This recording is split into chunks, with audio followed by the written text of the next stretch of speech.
হলো জীবনের সবচেয়ে বড় অস্ত্র।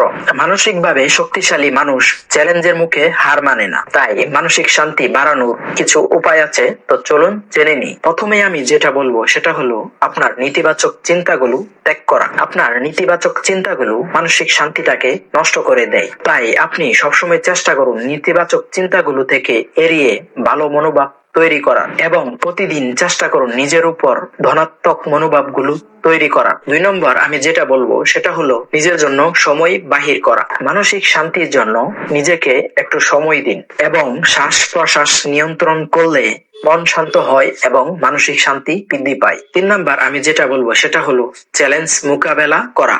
আপনি সমস্যার মুখোমুখি হতে শিখুন। দেখবেন যে মানুষ চ্যালেঞ্জের মুখে দাঁড়ায় সে তার ওই চ্যালেঞ্জের মাধ্যমে মানসিক শান্তি তৈরি করে, এবং দেখবেন ভয়কে জয় করলেও আত্মবিশ্বাসগুলো বাড়ে। 4 নম্বরে যেটা বলবো সেটা হলো শারীরিক স্বাস্থ্য ঠিক রাখা। শরীর সুস্থ থাকলে মনও সুস্থ থাকে। নিয়মিত ব্যায়াম, সঠিক খাদ্য ও পর্যাপ্ত ঘুম এটা মানসিক শান্তিকে বাড়ায়। মানসিক শান্তি শুধু শক্ত হওয়া নয়, এটি জীবনে প্রতিটি মুহূর্তে স্থিতিশীল হয়ে থাকার ক্ষমতা। এমন আরো ভিডিও পেতে লাইক, কমেন্ট, শেয়ার এবং সাবস্ক্রাইব করবেন।